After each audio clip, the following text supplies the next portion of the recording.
Good morning, everyone. I welcome you all for Synapse 22. I welcome everyone who are present here and also present with us virtually. So here are some instructions to be followed. Please keep your phone on silent mode while in the conference hall. Wearing a mask is mandatory when in the venue during the conference. Kindly walk up to the stand if you have any questions for the speaker. You have the option to view conference proceedings on the virtual platform also. Login credentials have been mailed to you. Access the conference program through the agenda panel provided in the lobby. Faculty links to enter these sessions have been sent to our email. Enter the exhibition hall through the lobby and click on exhibit booths to visit the booths and interact with the sponsors. Kindly ensure to click on the logout button in the lobby while leaving the conference. Please click on question and answers icon to post your question for the speaker and the panelist. Workshop is only for in-person attendees and hence not available on the virtual platform. This is the program highlights for the day. So we'll be begin with the session 1, that is improving health outcomes in obesity. It will start at 8:45. We'll be continuing with inauguration, then the presidential address, plenary address, keynote addresses, and the workshop will begin at 12 p.m. after a tea break. Thank you. Now I call upon Dr. Sonali ma'am. First, I would like to introduce her as the master of ceremony.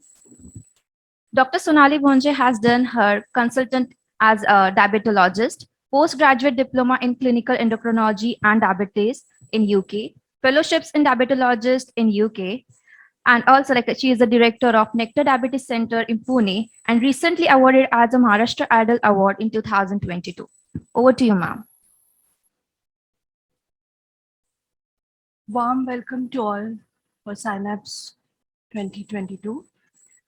Basically, Synapse is aimed at improving the quality of care in endocrinology through mind, body, and medicine. And this is been done for last 3 years by respected Dr. Vaishalideshmukh ma'am, and she's doing it because it is to stress upon the importance of mind along with the medicine, and it is going on beautifully over the last 3 years. First year, it was aimed to introduce the concept of mind health and the health psychology in diabetes to doctors treating both diabetes and mind or psychiatry. Last year, because of COVID, it was virtual, and it was to understand the behavioral and non-pharmacological interventions of diabetes. This year, the major focus is to introduce the concept of mind or health and psycho-neuro-immuno endocrinology for improving the quality of care and outcome in endocrinology. So with this short intro, I welcome Dr. Vaishalideshmukh ma'am. You all know her. She is MD Medicine, DNB. She's a gold medalist. She's DM Endocrinology. She's a secretary of Spear Foundation. She's the organizing chair for Synapse 2022. She's a consultant and head of endocrinology endocrinology department, Dinanath Mangeshkar Hospital, and she is the director of Deshmukh Clinic and Research Center, Pune. So with this warm welcoming to all, I invite Dr. Vaishalideshmukh ma'am for our introductory note. Thank you.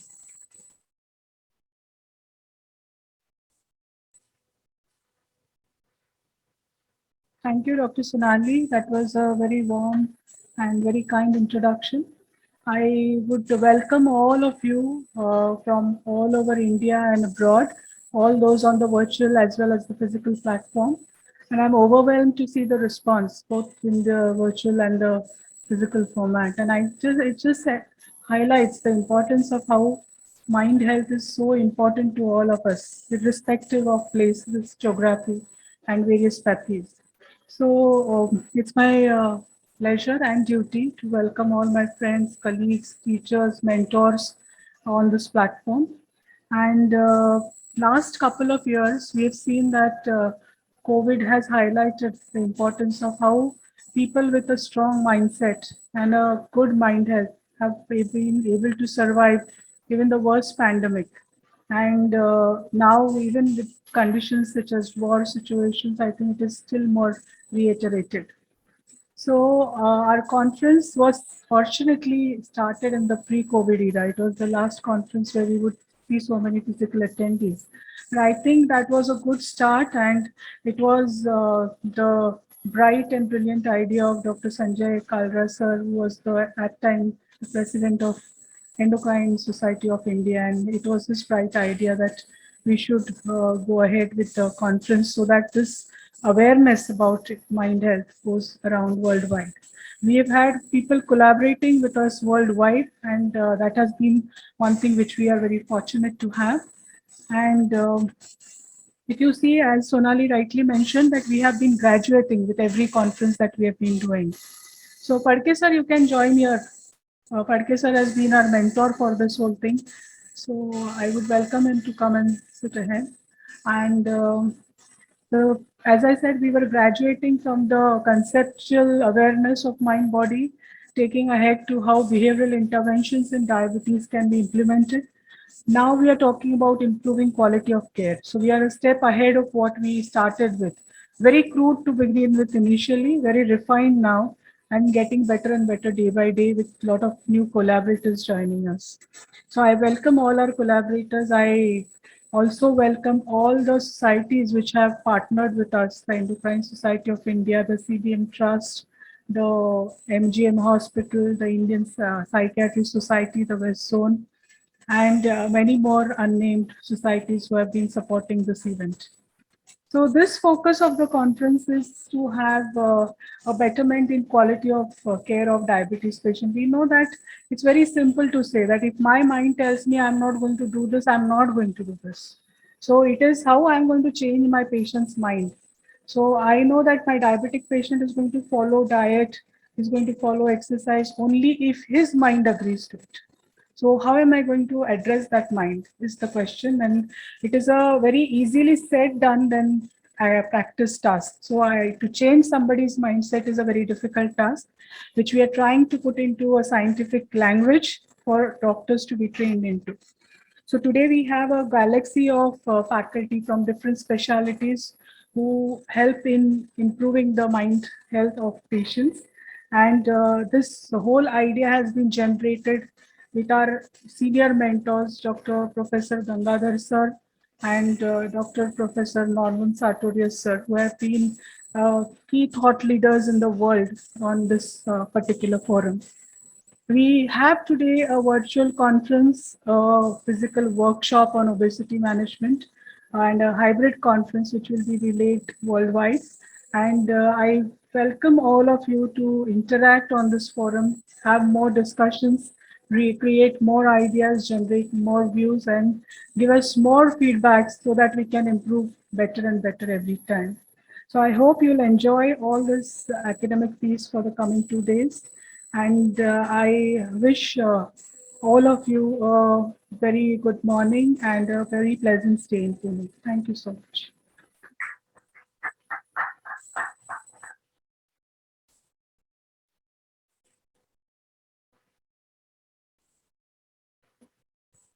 So with this, we will be starting with our first session. Of course, we are very happy to welcome you here face to face, those who have joined here, because it's a long wait for all of us, and definitely it's a happy moment for all of us.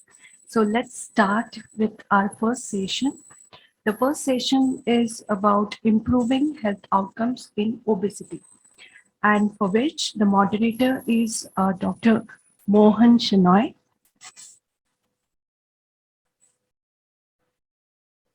No. Yeah, so I welcome Dr. Mohan Shenoy um, for this session. He is the endocrinologist from Trivandrum, and he's a visiting consultant at KJK Hospital, Trivandrum. He's authored 2 chapters in ESI Manual Endocrinology 2015. He's a contributing author of ISCOS Guidelines 2020. He has many research publications, and his special interest area is reproductive endocrinology and pediatric endocrinology. He was the chief promotion coordinator for ISKCON 2027, and he's a life member of Endocrine Society, IAP, ISPAG, PCOS Society, and ESBMR. He's a regular speaker and the resource person at major scientific summits, and he's presented many conference papers in national and international. He's a very well-known personality in endocrinology, and I welcome him on dais, and I hand over the session to him.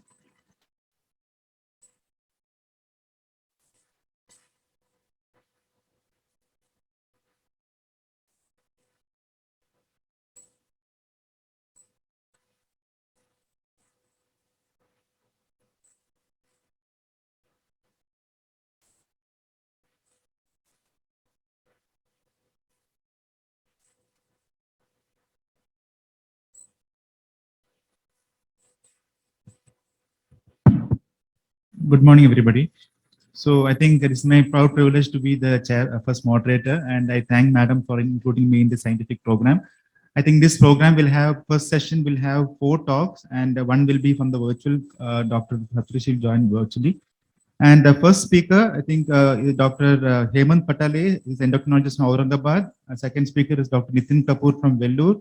Then third speaker is Dr. Karthik Balachandran from Chennai. And finally, the fourth speaker is Saptarishi Bhattacharya from New Delhi. So we have got doctors who are sharing experiences on how to improve outcomes in obesity.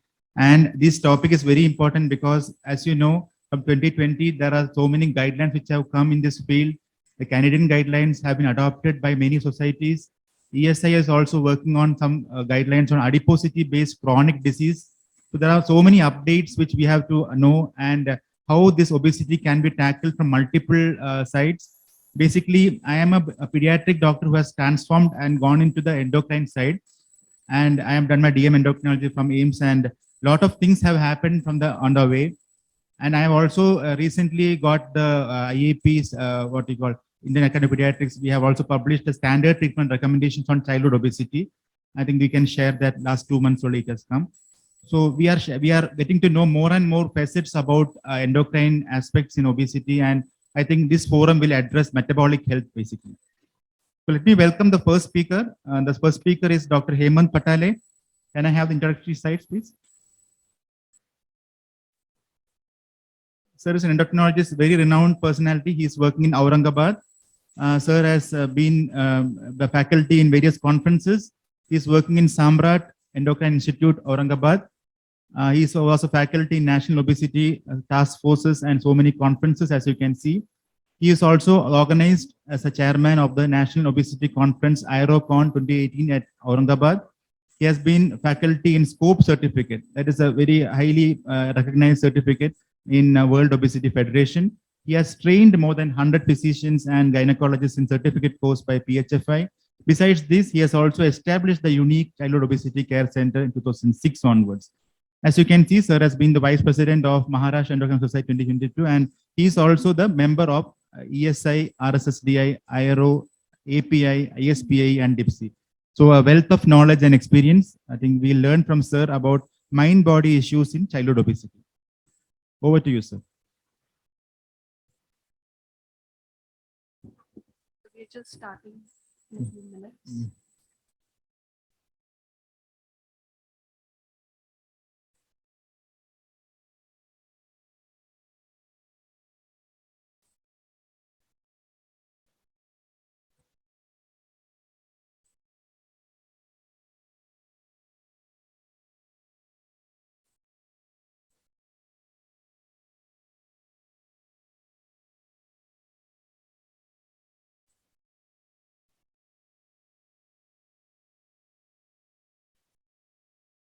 As always, there are some other technical glitches which we come across.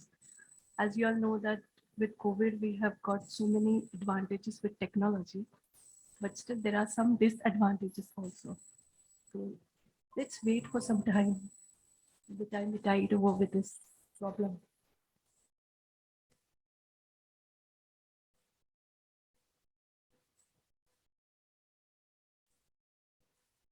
Dr. Nitin Kapoor sir is ready. I think if Dr. Hemant sir can just, we'll just have the next slide, is it, sir?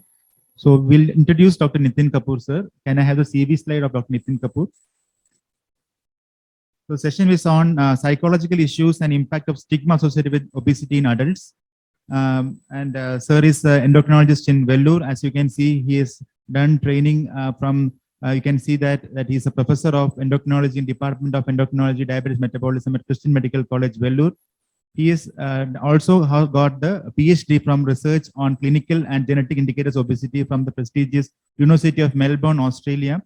And he is wearing so many hats and he has scripted so many publications, which I think he will learn from his slides. He's also a resource person on key topics in obesity. Over to you, sir.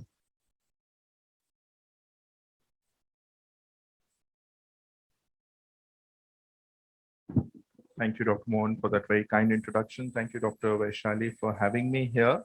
Today, it's a great pleasure to be back to physical conferences. And over the next couple of minutes, in the next 15 to 20 minutes, I'll take you through this topic of what is the association between obesity and the mind, between obesity and the psychology or the stigma that is associated with obesity, and how it impacts our day-to-day clinical practice and how we can handle it. Can I have the slides, please? Right. So I'm going to take you through this topic by answering 3 questions. We look at why, what, and how.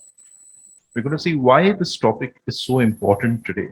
Why is it really relevant to our clinical practice? Why does this topic need to be as one of the first topics in the opening session of this prestigious conference? We look at why obesity is such a big problem and how these problems of mind, body, and medicine relate to obesity, its impact in our day-to-day practice. The second question that I would address is, what are the reasons behind this association? How we understand this bi-directional impact between obesity and the mind, how the mind plays with obesity and how obesity plays with the mind. And last and most important, probably, how we as clinicians or healthcare professionals need to address this problem. And when we are managing patients with obesity, how do we address the mind? So this would be the structure of my talk. Let's start with the first question as to why this topic is important. And I think all of us are well aware that obesity has reached pandemic proportions. This is data from the National Family Health Survey, the most recent survey, and we see that about 35 to 40% of the Indian population is either overweight or obese. But the more startling fact is that when we compare this data from what was available 10 years before from the National Family Health Survey data 3, we see that there is a remarkable jump. What these numbers were 10 years ago were in early 20s, have now reached late 30s. And there is ever increasing pandemic of obesity, not only in developed countries, but even in countries like India. So yes, obesity is a big problem.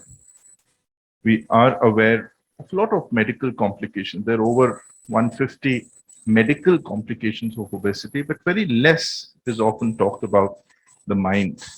We are, as clinicians, very good in handling the metabolic problems of obesity, but not many of us do enough justice to address the mood, the mental component, which indeed is important. And when we looked at data from a multidisciplinary clinic based at CMC Vellore, we find that about 30% of people who are visiting a multidisciplinary obesity clinic actually have an underlying psychological issue that needs to be addressed. A large proportion of this is related to depression and dysthymia. That's about 50%. Another 15% have psychosis, 20% substance abuse, and about 10% have anxiety and neurosis related problems. But we see there is a huge psychological burden in patients with obesity. Well, this needs to be addressed because this does have a big impact on the quality of life. Dr. Mohan was mentioning about the Canadian Medical Association, the Canadian Obesity Guidelines, which were released in August 2020, and they tell us to today not just manage obesity in terms of numbers of weight, numbers of BMI, but giving the patient a much more holistic treatment, focusing On quality of life, when we looked at quality of life data from the cohort from our clinic, we see that the psychosocial impact is one of the important components. And asking questions as to how introvert a patient with obesity is, how lonely that patient feels, how ashamed that patient is of weight, what are the social consequences. And what we find is, yes, a large proportion of people visiting an obesity clinic have poor health related quality of life. But the more important fact is that you see, of all the 5 domains that we've studied, it is the psychosocial domain which has the worst impact. That is the one which contributes to the worst quality of life. And so, yes, this needs to be addressed, and this tends to worsen as we go through the severity of obesity, as we go through different quartiles of worsening BMI, increasing BMI, we see that the psychosocial impact tends to keep decreasing. That's not the case with everything else. People are more concerned about dietary patterns, not when they are very morbidly obese, but yes, the psychosocial impact plays a very important role and worsens with every worsening quartile. There's also a lot of stigma that is associated in patients with obesity, and this is a very recent study that we've done looking at, again, the stigma problem associated with obesity. We agree it is a big thing seen in about 3/4 of people with obesity. Obviously, higher the stigma, the worse the self-evaluation of the patient, the higher the fear of stigma that these patients with obesity roam around, and that has a huge impact. But the problem is just not about what the patient feels, but this leads on to a vicious cycle. When you have patients who are stigmatized with obesity, we see that their dietary patterns become much worse. They start having binge eating, graze eating. So people with stigma have a significantly worse dietary patterns, more suicidal behaviors, and they have many unrealistic treatment, kind of goals. And this kinds of gets into a vicious cycle. They often get trapped into very short, impulsive ways of losing weight, which are often not very healthy. They may lose some weight and they regain, and what is known as the yo-yo phenomenon. So overall, the psychological impact has a vicious cycle. Obesity is associated with the stigma, with this poor quality of life, with the psychological problem, and that leads on to a more impulsive behavior, that leads on to a more worse diet, which worsens the obesity, and the patient keeps revolving in this cycle. And cutting a long story short, so what I mentioned so far, yes, obesity is definitely a big problem. 35 to 40% of the Indian population is either overweight or obese. The psychological impact is huge. About a third of population, we also saw its uh, patients have very poor health related quality of life. There's high stigma, and ultimately, this is a vicious cycle. So let's see how this relates into a bidirectional impact. And though the psychological domain of obesity is something that has been studied for many years, it is essentially a very complex issue. And in this very interesting study, looking at the mind map network analysis, we see that there's several players, and how they interrelate with each other become really very, very difficult in clinical practice to associate. And often obesity would lead on to stigma, body shaming, unemployment. Today there are cutoffs, and many times we get referrals for patients to lose weight before they're eligible for a particular job. Many of the employment centers wouldn't employ people who have a BMI of more than 35.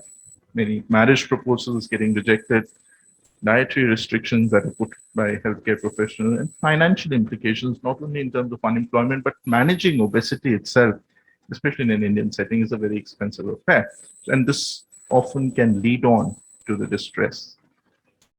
How distress causes obesity? Yes, there are medications that are used that can lead on to depression, that lead on to obesity.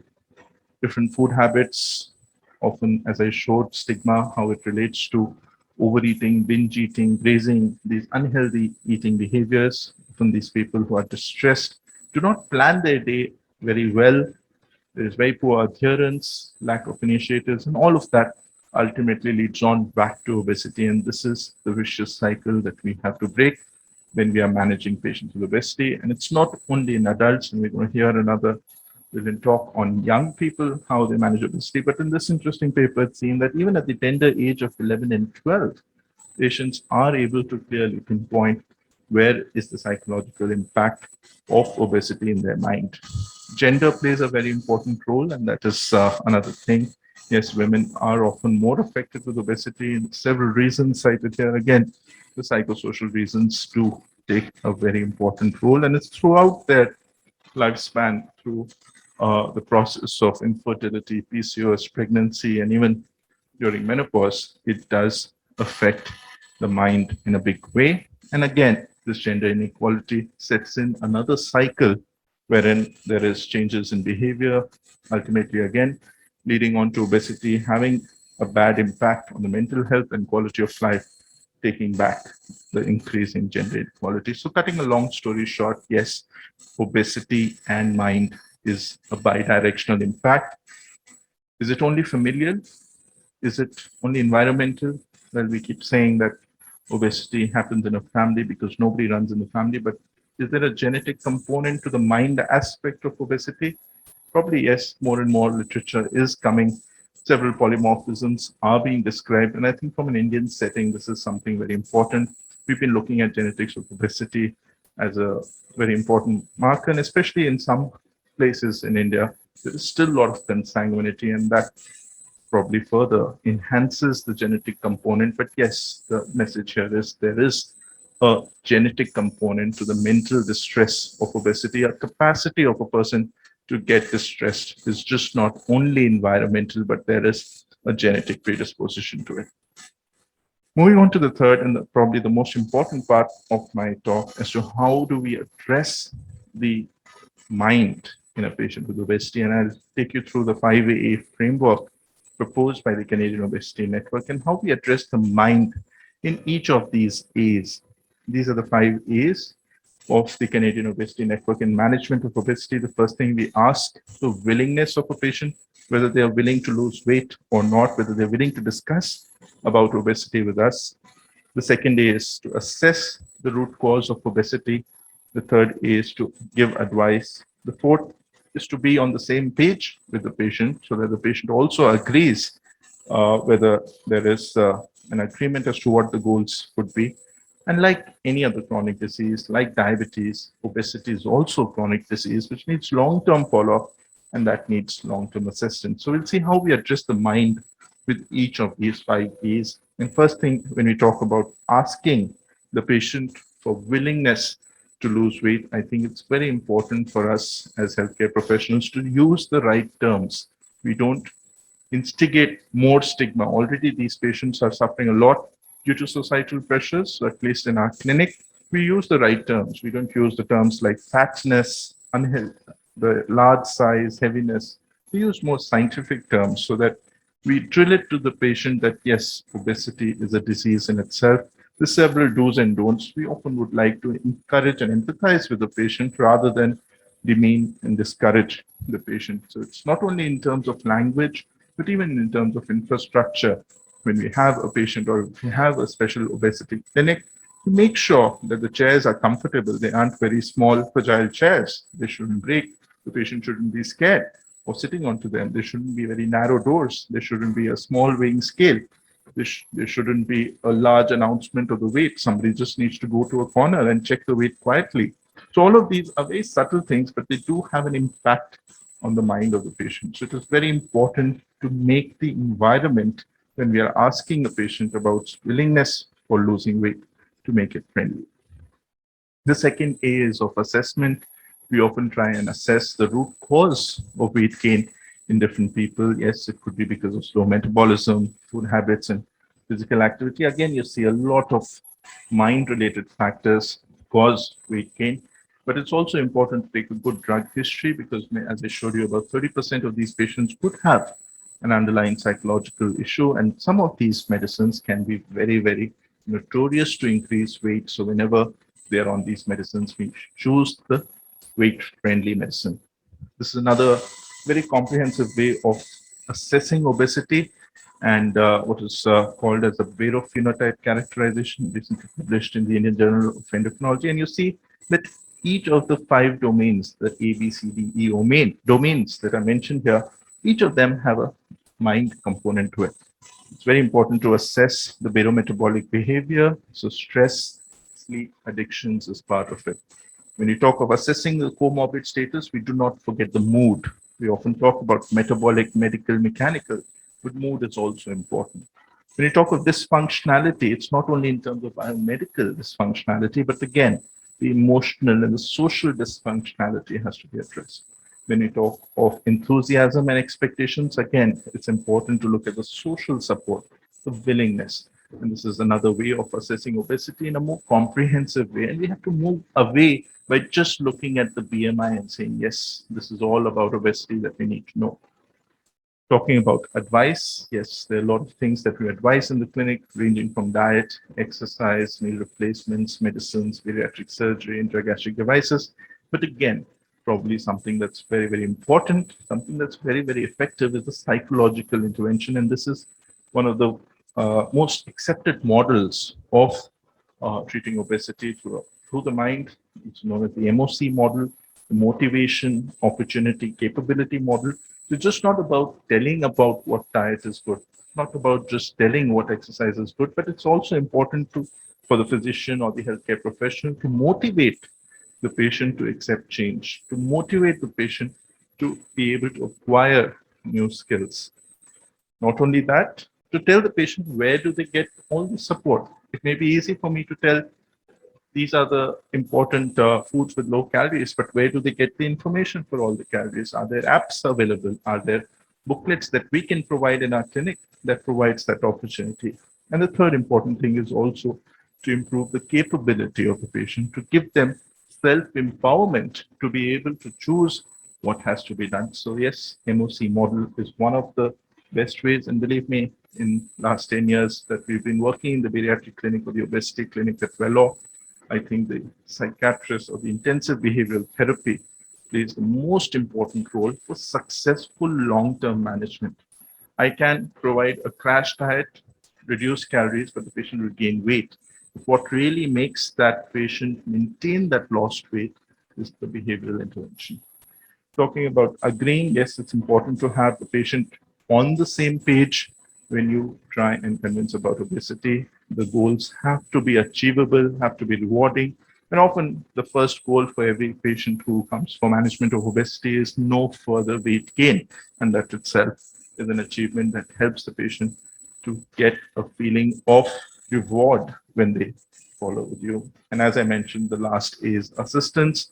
Like any other disease, we have to make sure that this patient follows up long term. We have to make it like a long term treatment. Support groups are very helpful.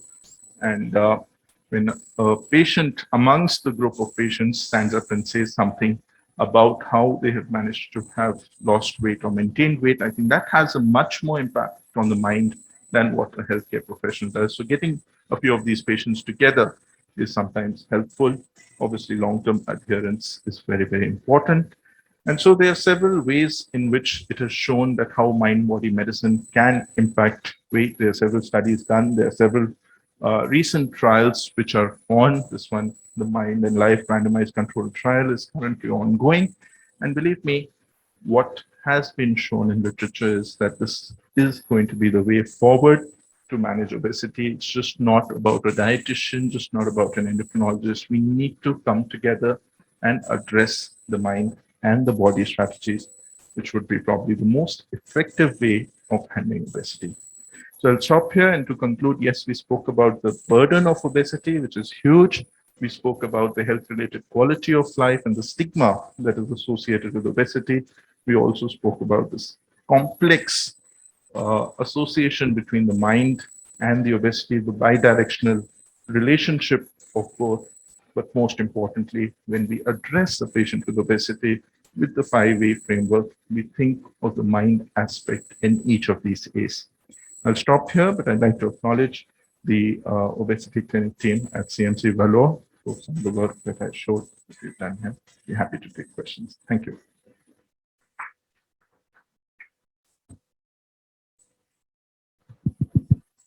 excellent talk, sir. I think we'll have the discussion towards the end once the speakers have finished. I request you to please. So I think we'll have the talk by Dr. Patale, sir. I think already introduced, sir. Dr. Hemant Patale, sir, is endocrinologist working in Aurangabad with years of experience. Sir will be lending our light on the mind-body issues in childhood obesity. Thank you, Dr. Mohan, for kind words. I am so thankful to Dr. Vaishali and his team, her team for inviting me and to have a talk, sharing some knowledge about it. And it's a good that there is something is happening between the connection between mind and body, and there is some scientific connection is required. And this path, I think, goes to the spirituality. And spirituality, I do believe it is a science, but we are still yet to recognize it, and we need to work very hard on it to make it science. With this background, I think I am also thankful to Dr. Kapoor. He has very elaborately discussed and talked about the relation between mind and body and obesity, and he has given advice to all of us about the 5A in management, and that makes my job very easy. And people, that is the obesity is nothing but an storage of fat to the extent that health may be impaired. And in case of childhood obesity, it predisposes to various grades and kinds of insulin resistance, from normoglycemic to dysglycemic to frank hyperglycemic, hypertension, NAFLD, NASH, and then proteinuria, CKD, reproductive dysfunctions, and whatnot. And don't forget that obese adolescent is tomorrow's obese adult. And so how do we know that this excess body fat percentage? And these are nothing but can be measured with various technology, but DEXA is most widely acceptable. But it's not that can be practiced, hence is a BMI, that is body mass index, is an indirect measure of body fat percentage. And if there are few exceptions for that. These are either sarcopenic or mesometric body, or all edema conditions like cardiac, renal, or hepatic failure, or children for that matter in prepubertal age group or peripubertal age group. It cannot goes, BMI cannot be representative of body fat percentage. And for that matter, there is a BMI centile has been studied, and there are various age, sex, height, and race specific BMI centile chart has been prepared. And Dr. Vaman and Vaman Khadilkar and his team has worked on it, on this. And they have recently been recalibrated this graph to the tune of Asian BMI 23 and 27, that is overweight and obese population. With potential where it is 75 to 85th centile, while obesity will call it's more than 95th centile for that age, sex, and height. And 85 to 95 is being called overweight. So what really causes this, as Dr. Kapoor has talked about, is the genetic and environmental factors, and which remains true for the childhood obesity as well. And excess energy, less physical activity, maybe in environmental. But though there is a certain monogenic obesity, syndromic obesity, there are genetic obesity, and besides there is a certain endocrine obesity. There also might be an genetic as well, that is pseudohypoparathyroidism, maybe Turner blind filter. To understand this, there is a brain, there is a hypothalamus, there are nucleus, and there is one is the hunger nucleus, which is nothing but driven through the ghrelin hormone, which comes from the stomach. And this hunger is being inhibited by the insulin. It's the postprandial insulin, and which is in fact is an anorexic hormone. Insulin can cause increased hormone through the counter-regulator hormone only and only in the presence of hypoglycemia. And the other is one is a PYY, peptide YY, and then leptin itself can inhibit the hunger stimuli. And at the same time, there is certain kind of satiety center, and that is nothing but POMC or CRT, and that is leptin has very much good action on it, and along with that, cholecystokinin also can as a satiety hormone.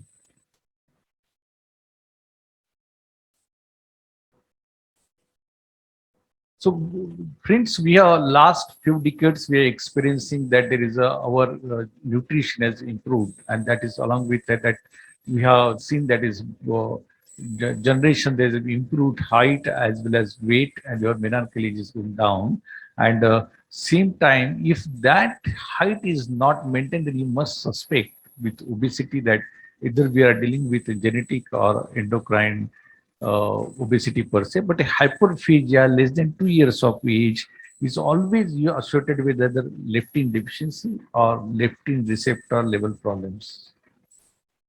And you all aware that is Cushing's, long-standing uncontrolled hypothyroidism, growth hormone deficiency, and then hyperinsulinism like Moriarty syndromes can be a causes for the endocrine causes for the childhood obesity, and not to forget that is age which is associated to the hypoparathyroidism.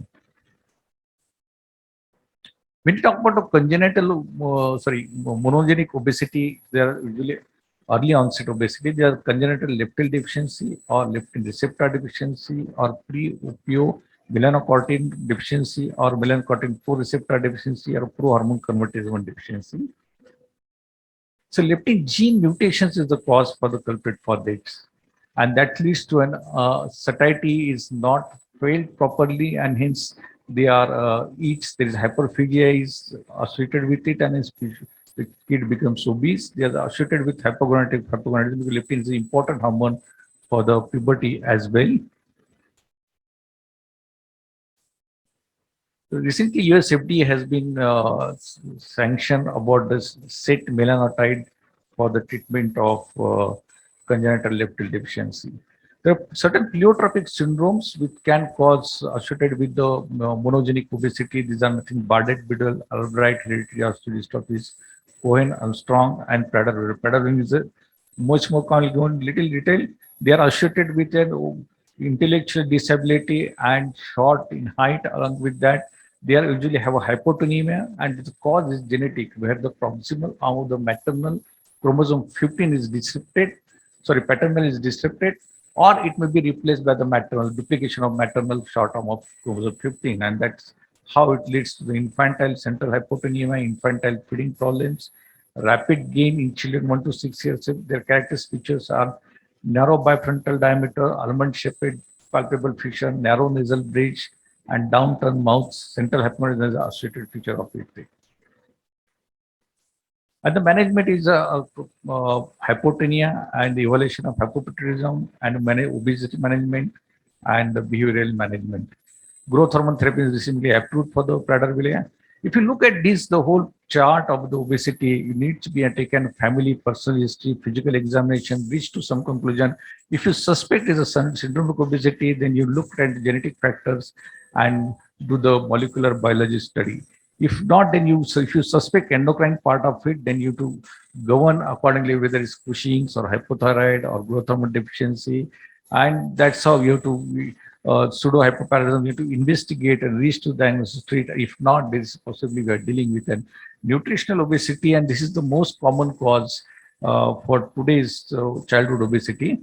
And that's what I'm talking about the woman chart, which is now more better equivalent to 23 and 27 to Asian, and there is an app which is IP app available to easily on not to plot on the graph, but to get answer where our child is, where we stands actually. There are various consequences childhood obesity are certain, and it is very important to pick up early and treat them. And these are the endocrine will be various grades of insulin, pre-diabetes, diabetes, maybe NASH, PCOS, infertility problems, maybe cardiovascular hypertension, coronary artery disease, there are vasculopathies, and miscellaneous you may have NAFLD, the hormone-related problems, maybe an obstructive sleep apnea, and reproductive disorders. And you don't forget that a child that is obese adolescent is tomorrow's obese adult. So these are unhealthy adult is not acceptable. If you further divide into comorbidities, psychological and medical psychological, they are usually anxious, depressed, mood swings, and there are memory loss is also is important part of it. Medically, it's mechanical and metabolic. Mechanical maybe for reduced lung reserves, maybe and Blanche disease case of musculoskeletal, and maybe normal pressure hydrocephaly, or maybe an increased intracranial tension within central nervous system. Metabolic, it can be a cardiovascular hypertension, cardiac failure, endocrine, we just discussed, gastrointestinal reflux disease, and the renal maybe and proteinuria, and maybe lead to an CKD also in future. So why it is important? Because various association and various studies have shown this, the pre-diabetes and diabetes is increasing in schools, various schools. The comorbidities, we have published this paper poster presentation in Australia IDF, and we have a similar data that is various comorbidities are present. So if you picked up early that disease, the diabetes can be reversed, can be remission can occur. So I can say remission is more proper word. And not to forget that now obese kids coming into the pediatric OPD should be measured the blood pressure, because now almost 30% of the population will have pre-hypertension, and almost 10 to 12% population will have hypertension in obese kids. And there are various guidelines, and now age recently has been published. Less for that age, sex, and height specific centiles chart has been prepared for that. Normal is less than 90.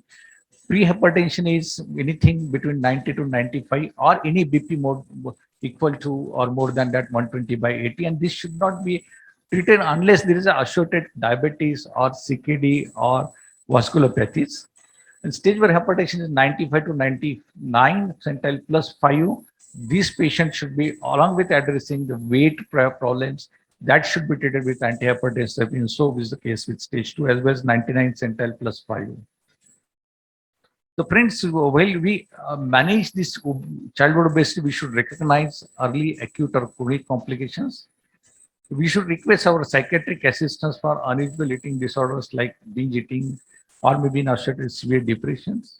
Devise a care plan that emphasizes long-term diet and exercise, family support like 5A. We can just, Dr. Kapoor has very elaborately, nicely explained.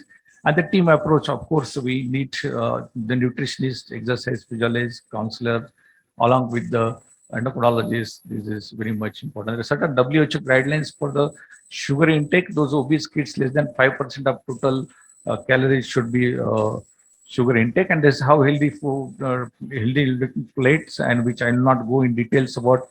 The 0.5% should come with fruits and vegetable, half which should come with the grains and the proteins, and with certain dairy products is also required. So food should be treated as a medicine, and no dieting. In fact, it should be a diet modification, variety, attractive, tasty. Still, a healthy diet is preferred. Every family members, teachers, school authorities should be aware of the healthy food lifestyles, and should give a food partner to incorporate the healthy dietary habits to fulfill the nutritional requirement. Friends, we should also able to explain the advantages of physical activity in terms of the strengthens of bones and muscles, and then they actually helps in interaction with maturity of thoughts also can be there. And activity always helps in the secretion of serotonin, which make them healthy and energetic as well. So mind, if you consider mind and body, the connection between the childhood obesity, there are certain key behavioral characters are important to take into the management. And these are monkey-like behavior, that's copy masters. These are their parent or elder sister, elder brother can be a role model for them. And that's how it is the importance of family counseling. Each and every family member should be interfere and involved in the management. They always have some hero in mind, like sports person or actor, and that case that should be addressed to the, and that helps you in managing the child psychology and the family psychology, and incorporate into the management so that they can able to follow that. It is always to help to appreciate the weight friendly behavior in terms of diet or in terms of exercise or physical activity. We should promote them. So the appreciation reward system also plays well. So friends, family counseling is very, very important for the good outcome for the nutritional childhood obesity. And there are certain various school-based studies has been done on childhood obesity, and these are the preventive aspect of it.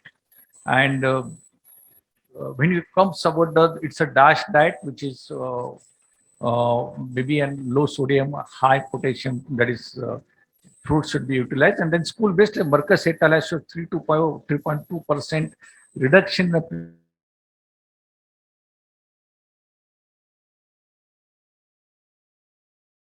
are et al. The Cochrane database also helps in the prevention of school-based program in BMI reduction. And recent European health art study also confirmed improving the fitness habits in children correlates with lower incidence of obesity. So friends, school is the best platform to launch. Children spend major proportion of their day at school. Schools are effective and powerful platform to influence children's knowledge of healthy nutrition and its long-term effect on well-being. The schools have powerful influence on children's food, activity, and other lifestyle choices. Schools provide most effective method of reaching large population, including not just students, but also school staffs, families, and the community members as well. And one third of the child's food intake is from school. And so school is a base platform, and we should make a pillar in a society, and the school is one of those pillar. Other is a social platform, social organizations, and the medical team, and then maybe and psychologists. These are various pillars we can create in a society and which helps in. Friends, why we are worrying about this childhood obesity? This is the World Obesity Federation Atlas March 22, which published last month. And the alarming rate of rising adult obesity, childhood obesity, and deaths because of obesity has gone up by almost 54%, and which is worrisome. There's a tenfold rise in childhood obesity if, as WHO data from 1975 to 2016. And WHO further states that by this year, that is 2022, it is likely that the more children and adolescents between 5 to 19 years will be obese than underweight. So we are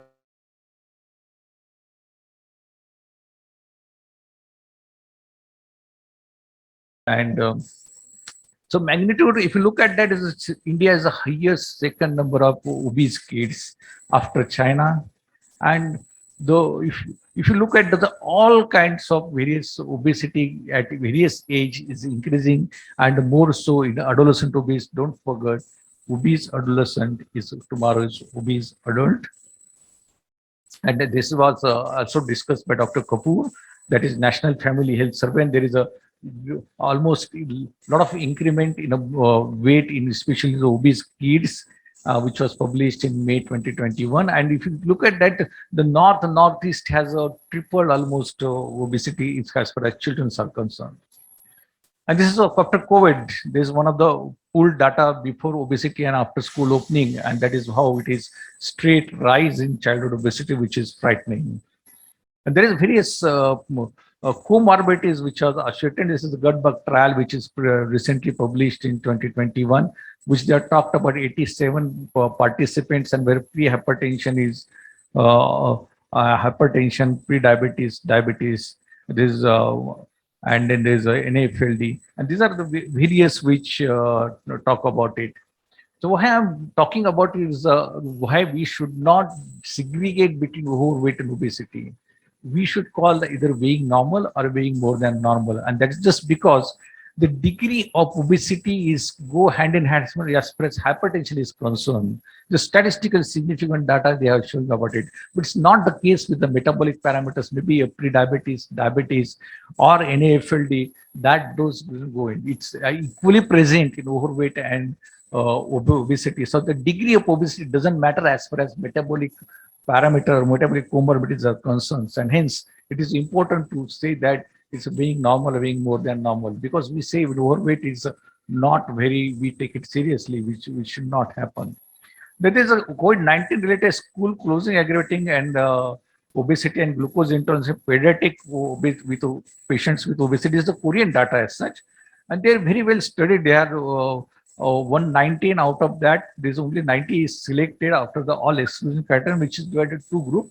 That is NAFLD and non-NAFLD. And my intention to bring you here, this LDL is increasing and A1C is crossing, increasing like anything, only in NAFLD group. And we look back our data, and those who are converting from pre-diabetes to diabetes very high, those having an NAFLD, and that's important part of those data is shorter.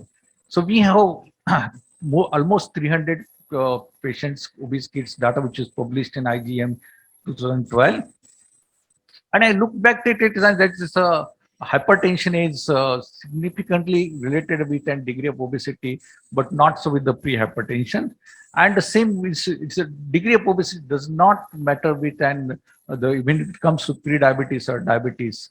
Almost one third of the population was having pre-hypertension, and one fourth population was having hypertension, and the 64% population is in pre-diabetes, and 3.8% population is having type 2 diabetes in this. So why worry? India is still is having a second projected highest childhood obesity kids possibly in 2030, and that's what it is more worrisome.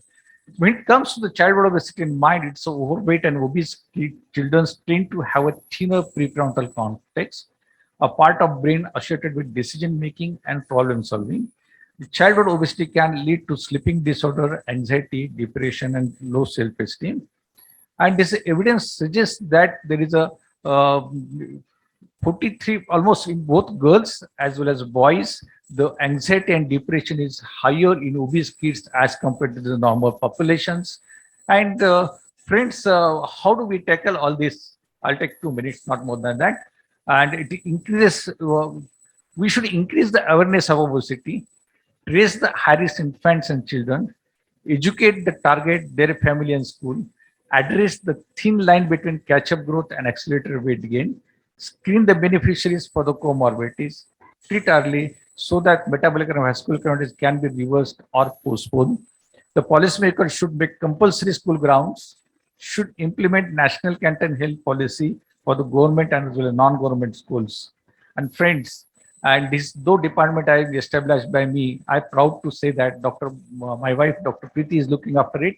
Every year for the World Obesity Day celebrates, and she make more awareness. This year also, she has involved local IAP, local IMA, national pediatric associations, and she has involved National Obesity Association. She also involved World Obesity Federation for this awareness campaign, and not to restrict it to this, she has involved collector of Aurangabad, additional collector of Aurangabad, and then she has involved Aurangabad District Health Cycle Association, and not only that, she has also involved the Health Minister of Maharashtra State. And friends, if you look at the health of the almost 2/3 of the kids are possibly are weighing more than normal, and their ill health is regarding weight.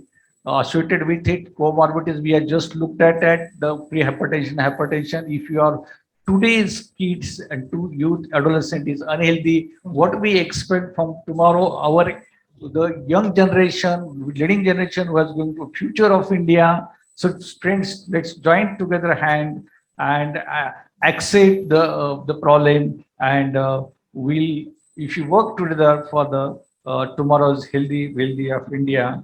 I thank for the special listening.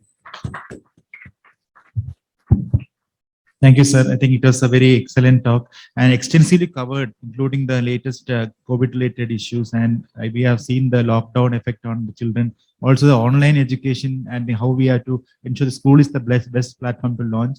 I think we can take the questions towards the end. Thank you. So moving on, the next speaker is Dr. Karthik Balachandran from Chennai. He is speaking on screening for obesity, start early before it flares. Dr. Karthik Balachandran is my close friend and colleague. He's a well-wisher. So he's been the faculty, consultant endocrinologist and assistant professor at Sri Ramachandra Medical College, Chennai, Porur. He has been a very good blogger on medical education website. He has got a view on almost everything, including politics. So he has also publications in national and international journals, to count it as 41. He has been a JIPMERite throughout. He has been MBBS, MD, DM from JIPMER. So I think we'll learn from him. Over to you. Thank you, Mohan, for those kind words. At the outset, I would like to thank Vaishali Madam for this wonderful opportunity just to throw away the mask and come in person to Pune. Thank you very much, Madam. So my talk would be a very simple talk. I can promise you that there will not be any complex molecule, any unwieldy genes or those damned p-values. Nothing of that sort will be there. So the talk will be on screening for obesity. Start early before it flares. I'll be doing somewhat similar to what Dr. Kapoor has done, but instead I'll be going three W's more: what, why, who, how, and when. So what along these topics I'll be discussing screening of obesity. At the outset, what exactly is screening? Screening is basically taking individuals who don't have any symptoms, trying to identify if they have a disease, and if they have a disease, trying to fix that disease by doing further investigations or providing some treatment for that. And that's what screening means. Now, at this point, it one of the important things to remember is obesity a disease at all? So whenever we talk about screening, generally it is talked about in the context of diseases. So out of sheer curiosity, I asked a few friends in Twitter whether they write obesity or abdominal obesity or central obesity in the diagnosis. We write diabetes, nephropathy, we write retinopathy, and all sorts of things. But do you actually write obesity in the diagnosis in case sheets, in OPD letters and all? It turns out that I was not the only guy who was not writing. A lot of my friends were not writing. This is not supremely, I mean, this is supremely unscientific, I would say, but it gives a good insight into the psyche of the doctors itself. So we don't adequately recognize obesity as a disease, so much so that we don't write it in the diagnosis. And that leads us to the question of why. Why should we screen for obesity? Why should we think of it as a disease? Now, whenever we think about screening, one important thing is you might screen for cancer because a person with cancer doesn't look any different from you and I. He just looks the same. But on the other hand, obesity isn't it obvious? You might think a fat person looks fat and a lean person looks lean. What's the big deal about screening for this? Now, the problem is that the patients themselves do not know that they are obese. And this is more common among men. Now, it is very common for all of us to think of ourselves as thinner than we are, more attractive than we are.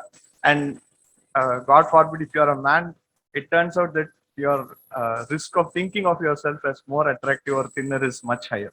Now, at least that's what the published data show. So the patients themselves do not know that they are obese. On top of it, there's a biological reason for this. Now, it is ironic that this talk is given in Pune, where Dr. Chittaranjan Yajnik, when he went to UK, he was astonished to find that a man with the same BMI as him had only half the body fat. In other words, Indians at the same BMI compared to whites, we tend to have almost twice the body fat percentage. So it's not just that we don't perceive that we are obese, it is that we are genetically programmed to have more fat, and therefore whatever obesity is there is invisible not only to the patient but also to the doctors. So that is a problem. And this paradox of Indians having twice the body fat as whites at the exact same BMI is also known as the YY paradox or the Yajnik-Yudkin paradox. Yudkin is the man on the left, he is the white man, and he seems to have roughly half the body fat. Now, not only is this a problem, obesity is increasing all over the world, but what is increasing even more so is the abdominal obesity. If you think of obesity increase as a mild lift in the chart, obesity is moving up like a rocket, or abdominal obesity. What has changed in the last 30 years is that there were people who were obese in the 1980s too, but they were not putting up their weight around the tummy compared to people in 2022. So not only have we become more obese, but our pattern of obesity has shifted to a more metabolically dangerous component, which is the abdominal obesity, which is why I had asked the question, are we writing central obesity or abdominal obesity in the diagnosis? So it is not just that we are becoming more obese, but we are also becoming more abdominally obese. Now, how common is this problem? We have seen NFHS surveys many times in the last two talks. So there's a slight difference between men and women. Women tend to be slightly more, obesity seems to be slightly more common. This is one more reason why we should screen. Now, whenever we screen and we put a label as obesity, the first thing that a patient's mind thinks is denial. I can't be obese, man. Maybe I'm just healthy. You know, believe it or not, in southern part of Tamil Nadu, from where I come from, no matter how obese you are, you can be any obesity. You go to your relative's house, the first thing they'll ask you, man, you were quite healthy before you lost some weight, even if you have gained weight. That is the standard thing in Tamil Nadu. I wonder it's probably the same in across the country. So there is a cultural bias for us to think that obesity is the normal thing and the lean thing is the disease. It is, I don't know how Indians acquired that, but that's the thing. So whenever we say labeled as obesity, most people think, no, no, I'm just healthy.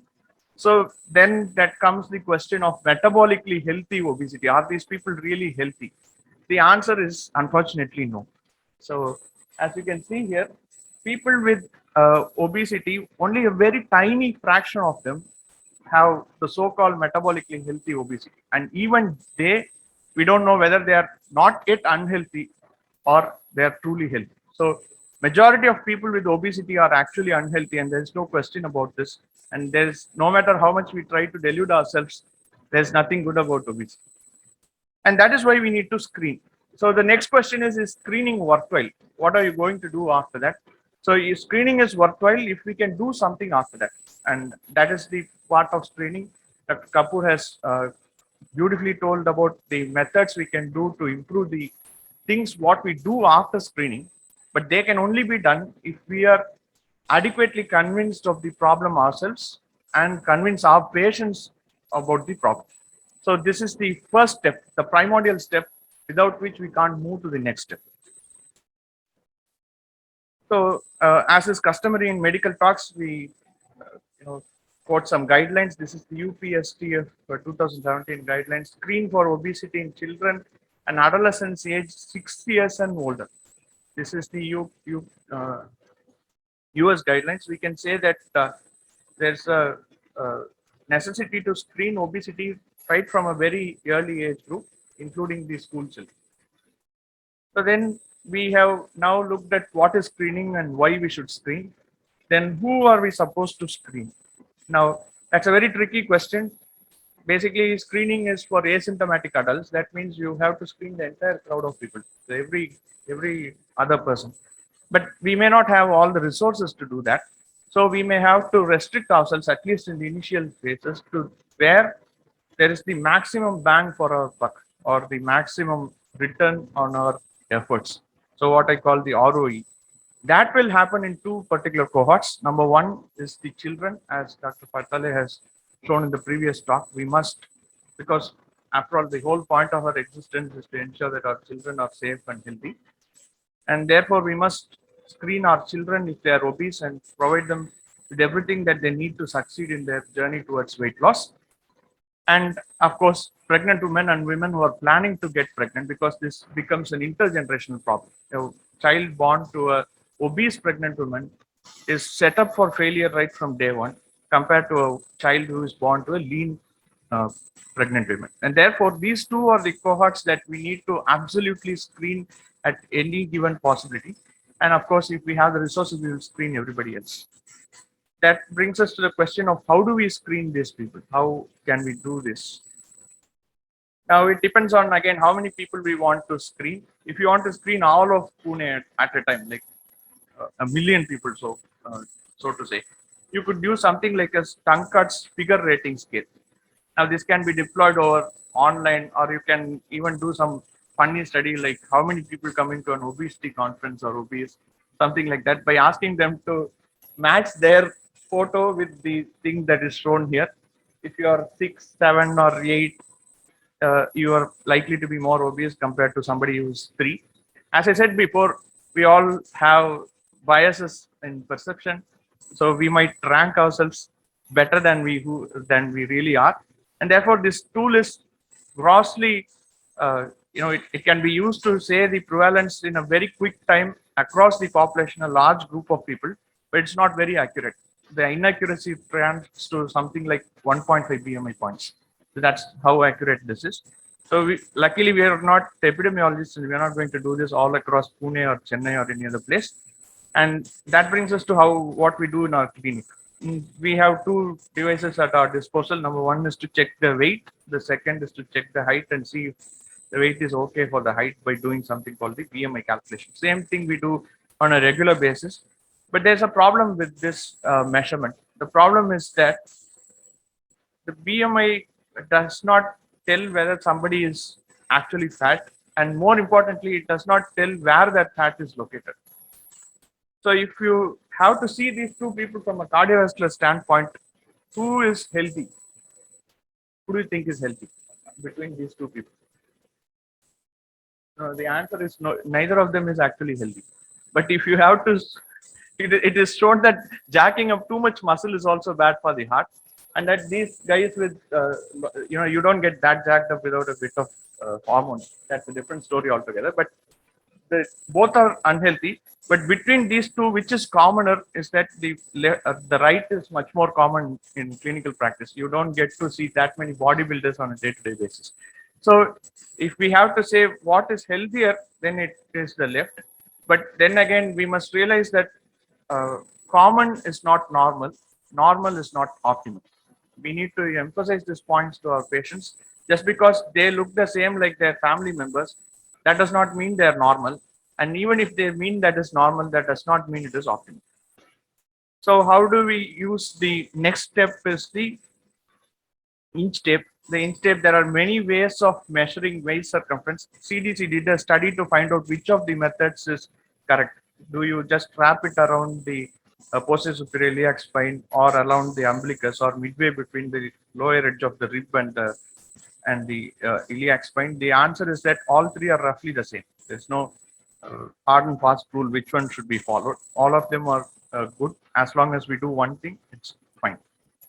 Skin fold thickness is another option, but then again, it's unwieldy to convert it into body fat percentages. And therefore, out of these three methods, waist circumference is a quite useful mark. Another important thing is my waist. Some people might wonder if their waist is okay for their height. Thankfully, waist hip ratio has no advantage over waist circumference alone. There's no need to know the height. But if the patient is really wondering whether it's correct for the height, then the waist should be half the height or less than that, preferably less than that. So a woman of 160 centimeters should not have a waist circumference of more than 80. So where can we screen these patients? Again, it is all about creativity and which group of patients we want to screen. We have easy access to the hospital or clinic, so we do that. Schools are again potential places where we can screen. And many of these screening things can be done automated in an automated fashion. And you can install a kiosk, can be done in an airport or a bus stand or wherever it is. Any place can be a potential place for screening, but schools and hospitals, yes, absolutely must. So, okay, we have screened. When do we act? And that is where the consensus statements again rear its head. What is the normal BMI? We have a different normal BMI compared to white people. As I said before, we have more fat than the white people. And the normal BMI is 18 to 22.9. Anything above 25 is considered obesity in Indian patients. When to act, that is the BMI cutoffs. Again, as I said, the BMI does not tell where the fat is located. Waist circumference is a better marker in our patients because we tend to put fat around the tummy. 78 centimeter for men, 72 centimeter for women is the action level 1. At this point, the people should be wondering whether they should do something to reduce the cardiovascular risk factor. The action level 2 is 90 and 80. So if there is a patient that you meet and his pant size is 34 inches or more, that patient should be told that no, this isn't right, and therefore something has to be done about it. Where I come from, women usually wear sari, and it's tricky to know the waist circumference. Just unlike a 34 size pant size, so it's a little tricky to say. But for men, it's quite easy to say. While we screen for obesity, occasionally we might come to see some rarer causes of obesity, especially if we are sitting in an endocrine center. So these are the red flag signs: recent onset, obesity from infancy itself, a short child with obesity or crossing growth curves, rapid progression of obesity, other dysmorphic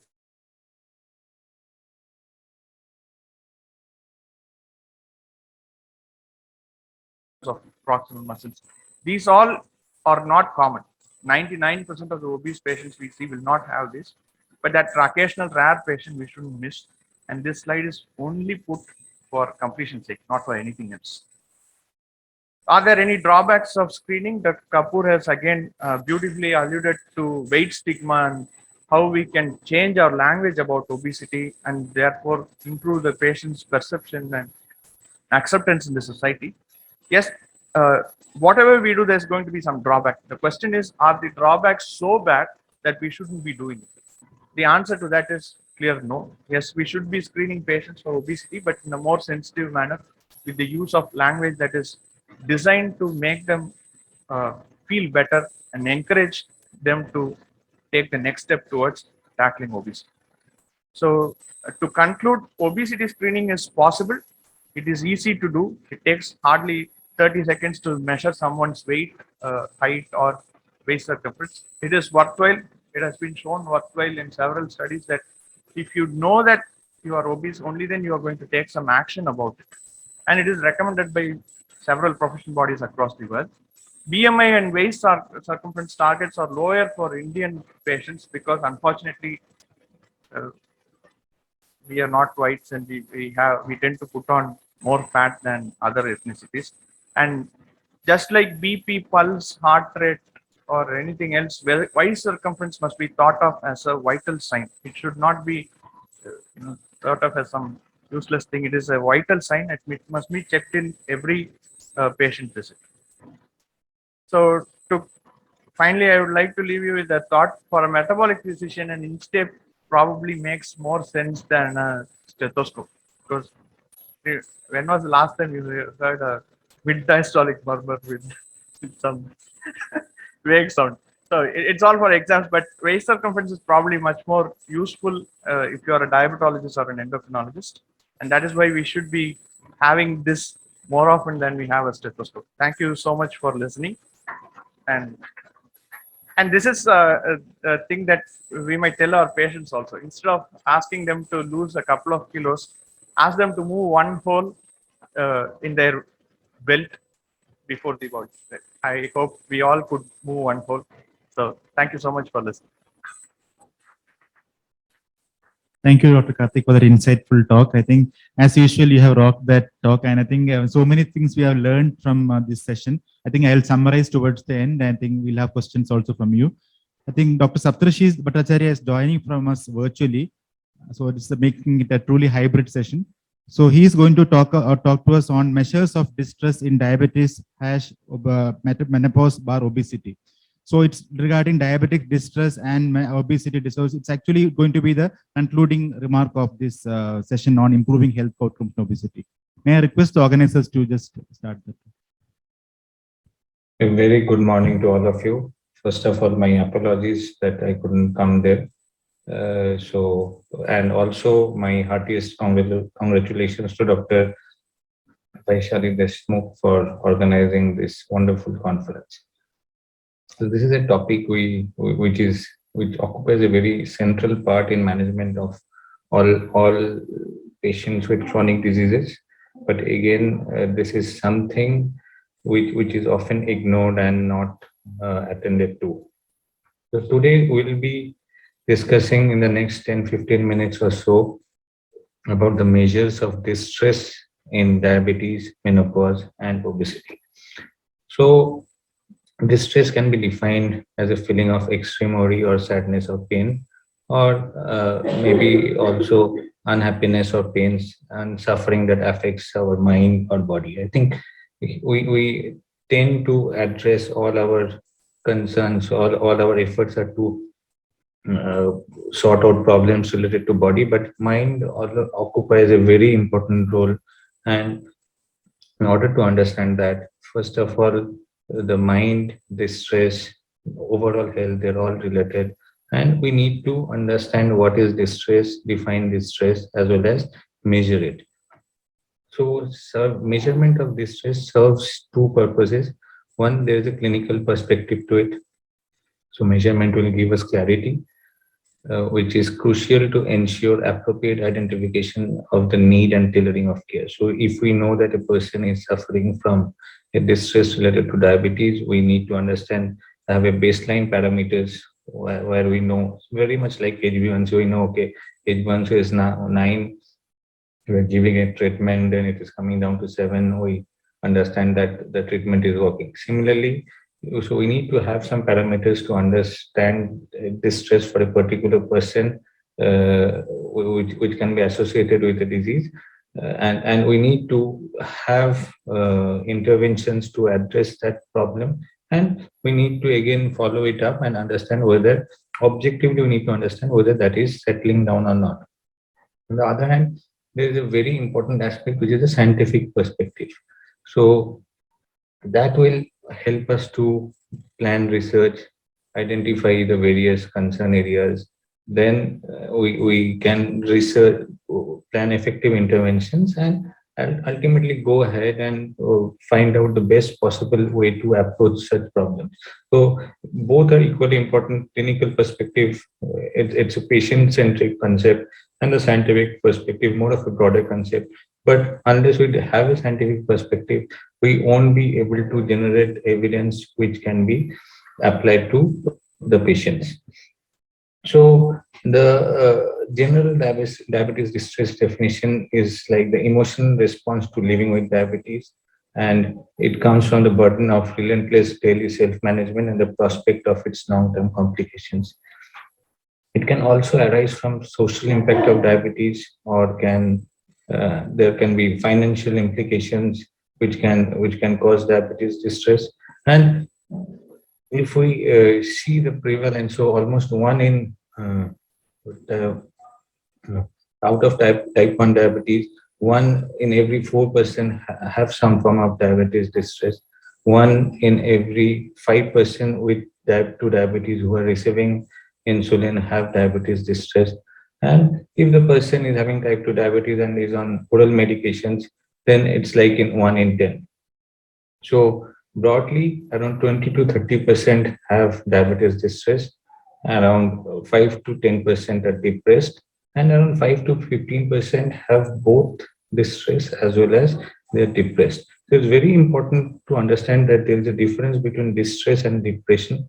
Depression is a condition where there is a significant negative effect on the body. So so if there is a negative thought process associated with it, and there are clinical criteria which will suggest that if somebody is depressed or not.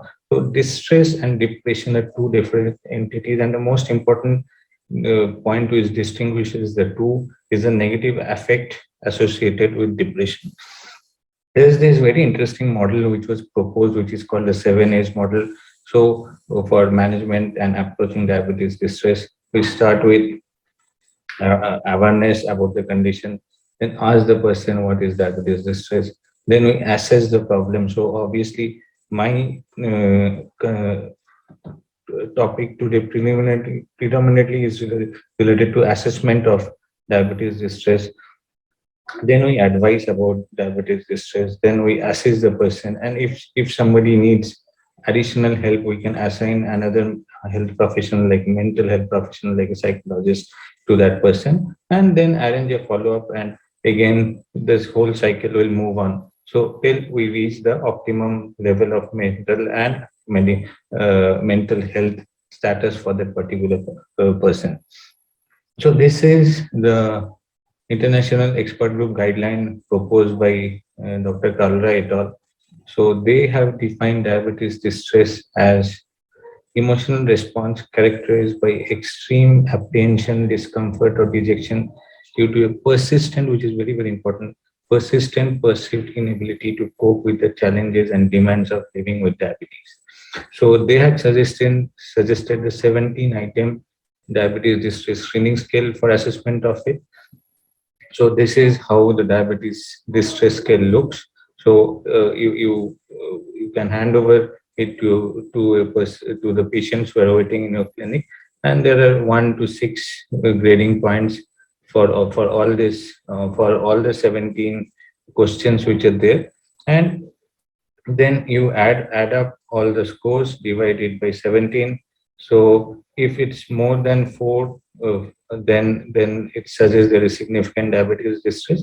And there are subsections also like emotional burden, physician related distress, regimen related distress, and interpersonal distress, which you can look into the specific aspects, areas of diabetes distress as well through this score. So this scale was proposed in 2005. The oldest scale, like one of the earliest scale was problem areas in diabetes or scale, or the PAGE scale. Again, it has 20 questions, 0 to 4 points. Then you multiply the total, add up all the points, multiply it by 1.25. You generate a score out of 100. If the total score is more than 40, then that is suggestive of severe diabetes distress. So before understanding how the scales work, so we need to have some idea about the validity of these different scales. This validity can be content related or it can be criteria related. Phase validity is more like a subjective assessment. Construct validity is to understand whether the theoretical concepts which are the basis of development of a certain questionnaire, whether they are whether they are appropriate or not. So if a student, for an example, is appearing for a diabetes exam, and so we are expecting that the questions will be related to diabetes, will not be related to thyroid or adrenal, though they might be related to each other. And also we need to look that if somebody is appearing for exam in diabetes, whether it's looking into all the aspects of diabetes like pathophysiology, macrovascular complication, or treatment options, complications. So if a question is covering all these aspects, then we are going to tell that its construct is valid. So that is how we need to assess that if all the subsection areas related to distress are being addressed as we saw in the DDA scale, then we will label that its validity for the construct is appropriate for a particular test. And there are other ways like criteria related also. So if when DDA scale was proposed in 2005, the first thing they did was to compare it with the pre-existing scale like the PAGE scale. So if they are more or less matching, we will say that if they are relating to similar existing measures. And again, there is another way of testing it, is like predictive validity. So if a scale is, say, giving a high score or a negative score, then we need to understand whether this negative score is going to have an impact in future or not. So if there is a negative DDA score, whether the person with diabetes will have more chance of complication in future or not. So that is the future performance of the test which is looked into. So these tests have undergone multiple studies, and most of them do suggest that they do quite well. They have convergent validity, so they give similar results. Also, a very important part is divergent validity. So if a scale is there and if it's looking at diabetes distress, so it should not be, so there can be some overlap with depression, but it should not be a scale which will be very similar to how a depression scale is working, because distress and depression again are different. So if a scale is working for distress, so there might be some overlap with person who is having depression, but again there should be some divergence also, so that distress and depression can be segregated. So that is very important also when we are trying to analyze a scale. And these scales do quite well in terms of convergent validity as well as criterion validity, and there are multiple other scales as well. And what is more important is that what we have seen is that persons who have higher scores in this scale, so if they have diagnosed diabetes distress according to a particular scale, so they tend to have higher HbA1c, and there are effects of mindfulness and acceptance based intervention on in terms of improving that outcome also. So there are studies and meta-analysis which do suggest that in the HbA1c which is elevated, which is associated with a which has an association with the elevated score in diabetes distress scale. So if we have interventions like acceptance-based intervention or some sort of definitive therapy related to mindfulness or cognitive therapies and other approaches to mental health improvement. So we do see that the distress score goes down, also accompanied by a simultaneous improvement in HbA1c. So management of distress is important, and this is again the euthymia model where which was proposed by Dr. Kalla et al., which suggested that the communication and with the patient and improving the enhancement and improving the coping skills are very important aspects of diabetes management. We'll now shortly touch upon obesity as well as menopause. So obesity has a huge burden of impact on mental health. So there are multiple obesity mental health assessment tools, starting from short from SF36, and there are again obesity specific impact of weight on quality of life scales. So there are multiple scales which can look into quality of life, which can look into hunger assessment, which can look into psychological well-being, as well as which can look into perceived image assessment. So there are multiple aspects of obesity which can have a negative impact on mental health, and there are scales to look into all this. And our obesity management should also address these very important mental health issues and even specific childhood related problems. Also, this was a review from India only by Dr. Sagar from AIMS. So again, multiple skills related to childhood obesity as well, including skills related to impulsiveness. So these are important aspects which are emerging related to obesity and mental health, which often gets ignored in our day-to-day practice, and we need to look into it. Finally, coming to menopause, the menopause distress is defined as an emotional response characterized by significant persistent apprehension, discomfort, or dejection due to perceived inability to cope with the biomedical and psychosocial demands and challenges of living with menopause. So the Women's Health Questionnaire is like the most commonly used for this. So it was initially devised for women going through menopause only. So it looks into 6 to 7 aspects of women's health. And again, there are other scores like SF36 and RAN36, which look into the physical and mental health composites. So these are the scales which are often underused, and they have a definite place in management of diabetes, obesity, and menopause, and most of the other chronic conditions. So to summarize, this stress is a very common accompaniment of many chronic conditions. It's under-recognized, under-diagnosed, and also under-addressed. So assessment is the first step, and clinically it provides objective outcomes. It's also a very essential tool for research on this area. And finally, we have emerging evidence that mitigating mental distress does improve overall health parameters. So thank you once again, Dr. Vaishali, for inviting me to this conference and a very important scientific aspect which you have taken up. And if next time I do, definitely hope I will be there physically to attend it. Thank you. Thank you for your patient listening. Thank you, Dr. Satyrishi, sir. I think that brings us to the last talk of the session 1. So if you have questions, may I request the organizers to just put a mic so to the person who wants to ask. You can raise your hand, the team will come towards you.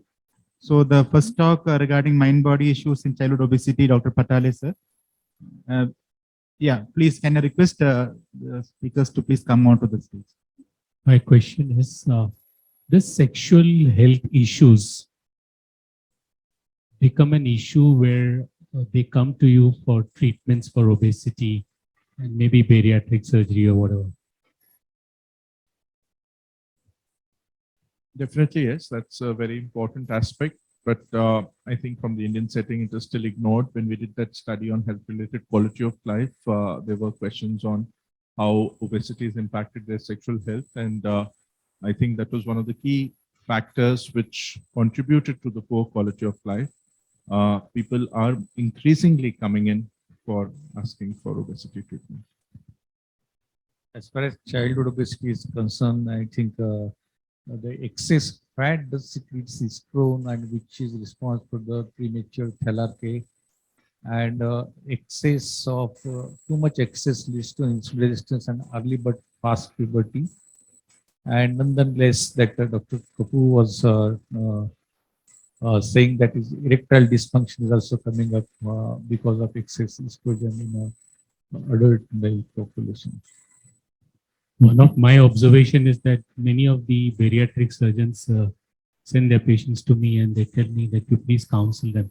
And when we tell them that their sexual life will improve after going in for these therapies, they opt in for surgeries much earlier than what they would like to postpone it or something. That's what is my observation.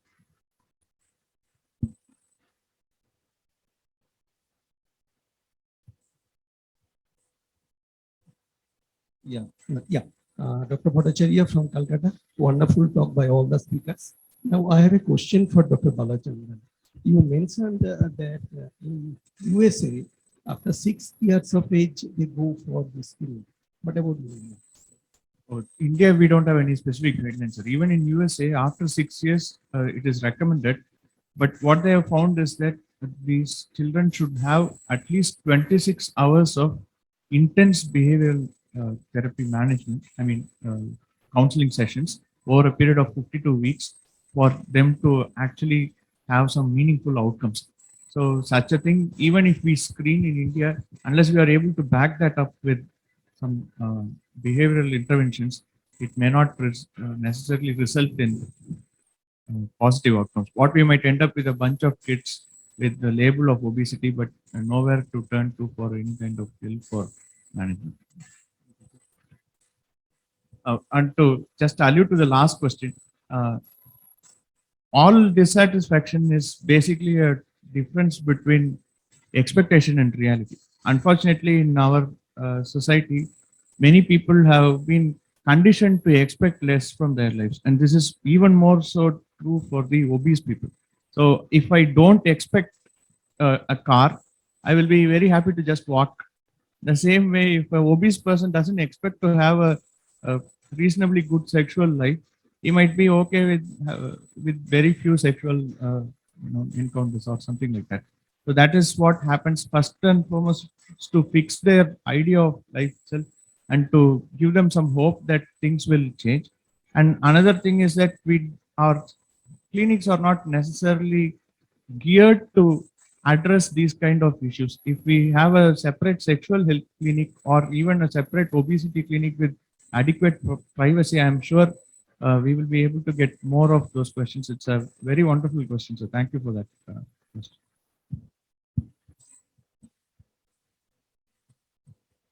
I just wanted to ask a few questions regarding, the psychology part of obesity and other manifestations of childhood psychology. So nowadays, I see most of the schools they employ a psychologist. So most of them are either graduates or MA in psychology. So I don't know from where they pass, what is their knowledge base, and what they actually do with the children in school, with a lot of maybe mental issues, behavioral issues, obesity. So I think, when we are tackling this kind of medical health issues with children and otherwise depressed people, I think a psychologist should not be sufficient to tackle the issue. And I really honestly feel that a psychiatrist and psychologist should sit together to address the issues. Most of the time, the psychologists, they think they're very big and they have resolved it and all that. But the issue actually doesn't get resolved. So among my friends also, I've seen a lot of people who call themselves psychologists. Now they are treating patients from infertility to depression to everything. So I don't know how the medicine comes into it and what they actually do. So I'm very confused about the psychologists and psychologists coming into our practice. I think what you're saying is perfectly understood, and that is why we have started the fellowship, which is disease-specific psychology. So what you say is a common problem. So psychology for a diabetes psychologist may be different, for a obesity psychologist may be different, and I think it's a need of the hour, and that's what our fellowship is actually going to tackle to. So I think what you said is perfectly understood, and this is a vast loophole. And we have a lot of MA psychology students here who are working in this disease-specific psychology for us. Sir, you want to have some comments on this? Essentially, what the global health leaders, they call it as a capacity building. So what it means is that we have a lot of raw material, but we don't have the capacity, to really deliver the services. It needs that practical experience, and it has to be in a focused manner. Because psychology is a vast field. Medicine itself is a vast field. You can't expect a person to know everything. So we thought that a more practical approach is that people are hands-on more in the context of specific problem that they are dealing with. So my colleague actually, she's here. I think maybe she can also respond. She's a professor of psychology, and she has conceptualized this there for the health psychology course, as a base. And from that, we will then organize the fellowship program. So, yes, thank you. We have more discussions in the workshop, but I think Dr. Nitin Kapoor, if you can share your obesity clinic. So very briefly, so we at CMC Vellore have been running this multidisciplinary obesity clinic with we have 5 specialists. Each patient sees each one of them. It's run in the endocrinology department, but we have a dietitian, we have a physiotherapist, we have a psychiatrist, we have a bariatric surgeon, and if required a gastroenterologist for the intragastric devices. But the patient essentially sees all of them in the same visit. We have weekly meetings at the end, and we do discuss which patients are going for bariatric surgery and whether all of us are on the same page before the patient comes back. And I think this is something that really makes a huge difference for the patient when 5 different specialties speak the same language for the patient, and it really makes a difference. Thank you.